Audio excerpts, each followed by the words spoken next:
Stop calling it the hush money case. That's not the crime in the current case against Trump. I'll tell you what we should be calling it and why. Paying hush money is legal.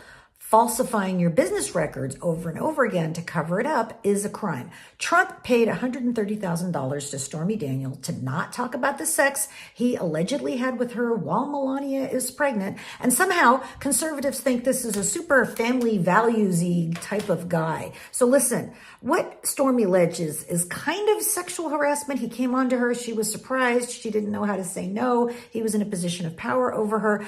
I'm Lisa Bloom. I represent victims of discrimination, harassment, and abuse. I've been doing this for a long time. I've done a lot of cases with NDAs because that's what both sides often want, and that is not illegal. But when the money is paid just before the election, campaign finance laws apply, and it's obviously done just to influence the election. I mean, one fun fact from the court papers in this case is that after the agreement was reached with Stormy, Trump said to Michael Cohen, "Oh, let's wait till after the election, and then we don't have to pay her," because he always welches on his contractors, and he was going to treat her the same way. But she was smart enough to insist on the payment before the election. Obviously, it was tied to the election.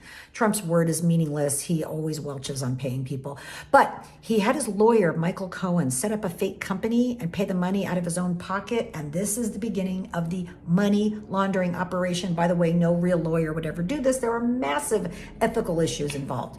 So the Trump organization reimburses Michael Cohen, not the $130,000, but $420,000 to make up for the taxes he had to pay, which is called grossing up, plus a nice little bonus, and then had it broken down into 12 monthly payments of $35,000 because they, God bless them, thought that the prosecutors were as stupid as they are, but they are not. And this was to cover up the payments to Stormy Daniels, which was an illegal campaign contribution because it wasn't reported. And we know that this money wasn't really paid to Michael Cohen for legal work, quote, pursuant to a retainer, which is what the documents say, because there was no retainer. And that is the heart of the case. Listen, I run a business, the Bloom firm, my law firm. I always have to be so careful to have everything properly recorded and characterized. Every business knows this.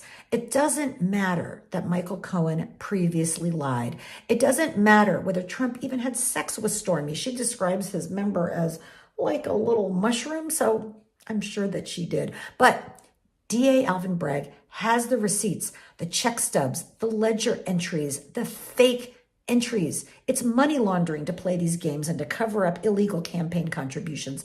And that's why Michael Cohen went to jail.